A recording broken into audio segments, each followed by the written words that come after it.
Hi everyone, my name is Charlie and today I would like to talk about why I have chosen to abandon writing my novel at the 40,000 word mark. So yes, the headline is correct, the title is correct. I have chosen to put a stop to the writing of the charity shop novel. I have been talking about the writing of this novel for over a year now.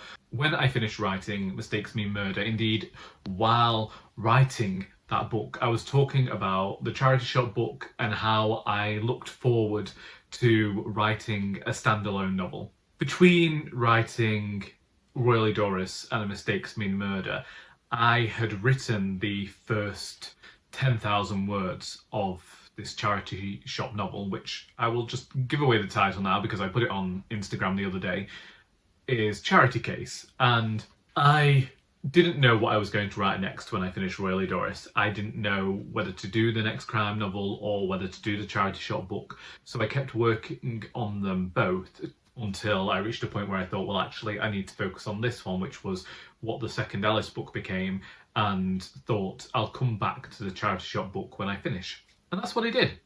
And I spent the entirety of 2025 working on this book.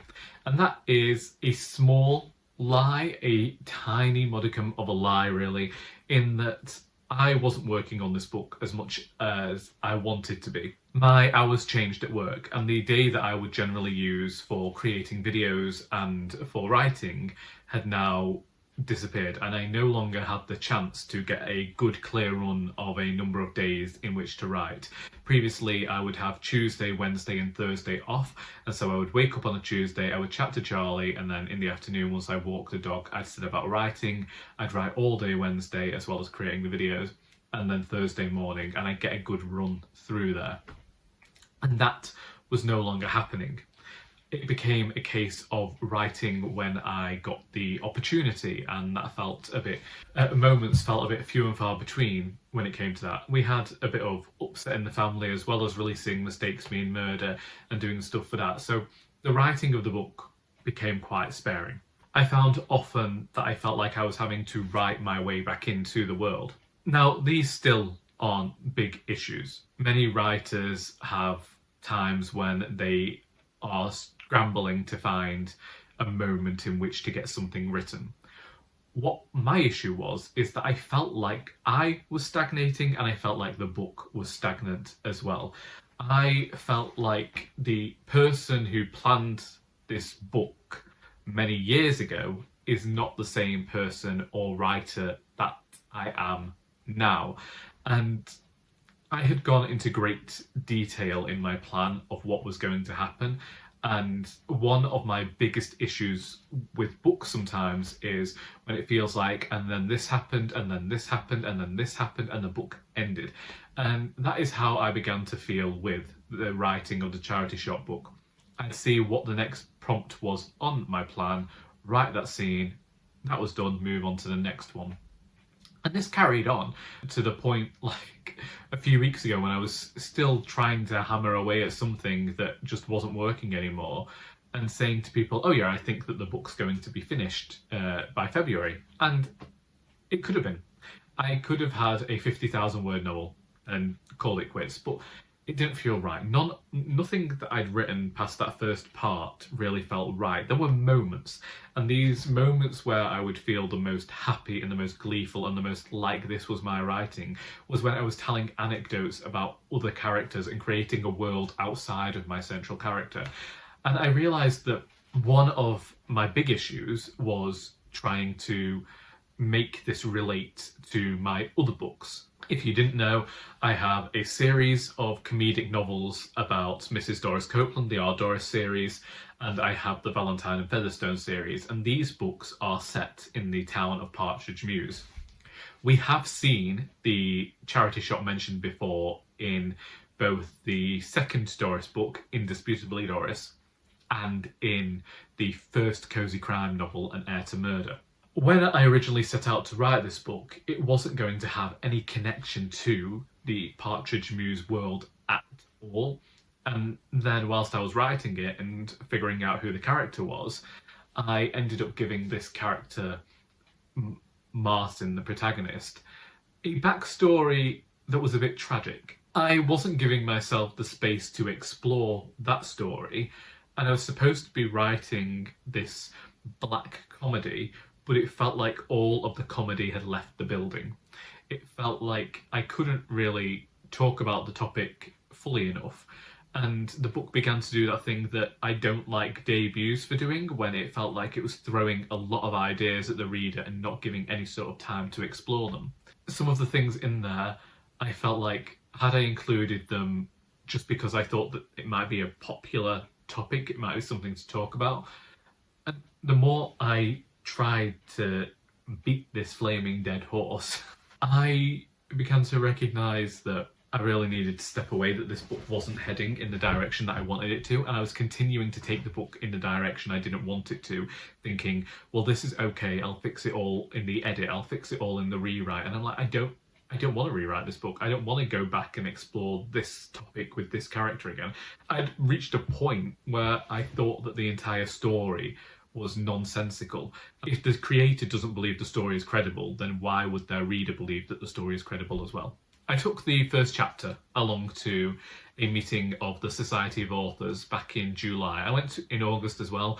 I've kept meaning to get back to them because they are a flaming great group, but things have got in the way, such as weddings and holidays and overtime at work. But I took the first chapter and I got some really good feedback about the story. Firstly, that although the writing on the first page was good, the story didn't start where I'd started it.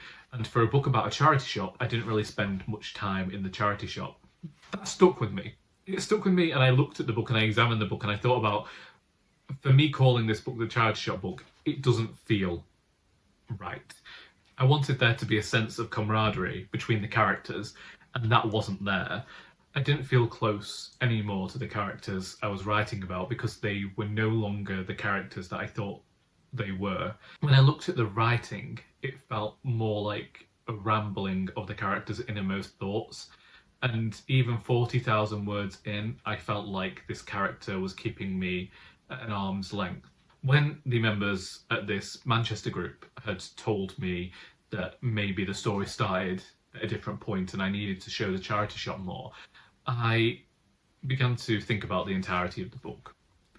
And I joked at the time that there was still part of me that could throw out the book entirely and start again. One of the writers there had said she just reached 35,000 words and got rid of the book and started again. And I've known other writers in the past who've got to 90,000 words and scrapped the book and started again. From my own perspective, I've always called 30,000 words the safe point. Once I pass 30,000 words, I am not going to go back and start again. I'm going to finish the draft that I'm on. But I'm not doing that. I got 40,000 words in, I didn't finish writing this book, and I'm not continuing it in its current form because it doesn't feel right. This is a story I want to tell, but I'm not telling it in the way that I want to be telling it. I think that the issues with the book were that I had plotted it too closely and not allowed myself any leeway to veer off anywhere. I think that I'd made it a bit too plot heavy, and I don't think that as a writer I work well with plot. I like reading plot, and I like a book that I'm reading to have a plot. But I think for me, in my writing, I much prefer to have characters in a scenario and see how they respond to it. I think that I'd forgotten that I wanted this to be a joyous book, and I wanted it to be a comedy, and I wanted it to have a friendliness to it, and I wanted it to feel big and, like I say, happy. And I didn't have that with this. It felt a bit depressing, and yes, there were moments of humour, but I didn't like the humour there. I didn't like the way that these characters were interacting with each other. I kept going back to the first 10,000 words that I wrote all those years ago, and I liked them, but it was the anecdotes that were being told about the characters' histories. I got to November, and I haven't written anything since November. I decided that I needed to start again. Over the Christmas period, I experimented with a different story, just to have a little bit of fun there. And then I started working on the planning of a different book. But the entirety of the time I've been thinking about the charity shop book, knowing that I'm not going to be continuing with it in the current form, and decided I just needed to make the announcement. So I did the other day. It had been nearly a year since I published Mistakes Mean Murder. It was 1 year yesterday. I was about to go to an event at Cheadle Hulme Library about my crime fiction, and I thought, I'm just going to make this announcement. And the other writer actually asked me about this book whilst we were doing the Q&A portion, and I admitted there and then it's not happening the way it was. And I think that I'm very grateful for the concern that people have shown, and to the folk that have sent me messages just checking in to see if I'm okay. But the fact of the matter is that I made this decision back in November, and really just admitting it was like the final point, the way that I was going to rip the plaster off. And weirdly, I felt more at peace, more content having told everybody and no longer having to hold on to this that has felt like a great big weight, because part of me has held it as that one of those failures and treated it like the failure. And over time I've changed the way I think about it, and think about the fact that I've probably improved as a writer. I've recognised that something wasn't working and decided to go back and figure out the way that it will work. And when I made the big revelation that I wasn't going to be writing this book anymore, that evening I did have some ideas as to how the story could continue, the way that I would like the book to be presented. At times I considered taking the entire thing and rewriting it as a sitcom. That was where I was with this one. So I'm not working on the charity shop book at the moment. I'm not working on any books at the moment. I am not writing. I am taking another break. I don't know how long it will last, and I know that that's really a unfortunate thing to hear, but I've taken breaks before. Again, coincidentally, when I took a break 10 years ago, I came up with the idea for the charity shop book, and now 10 years later the charity shop has caused me to take another break. Somebody said yesterday maybe the book is jinxed, and I think it's a story that I am very close to, and therefore it's a story that I want done well. And because of that, I might be a bit more critical, but I'm also able to recognise when something isn't working. I have now been writing consistently for 23 years. I am able to recognise when something's not working, and I knew that this book wasn't working, and I am perfectly content with that, and I look forward to whatever happens next when it comes to my writing. But for now, the people at the writers group are telling me I'm going through a recharge, and maybe that's it. Maybe I am now just reading and consuming different forms of media to inform the way that I work in future. I don't know what's coming next, but I am fine with that. One day this story will be told. I don't know how, I don't know what form, but it will be. But that's me. If you want to talk about anything that I've talked about today, then please feel free to do so in the comments. I hope that you got something out of this video, because until next time, that is all.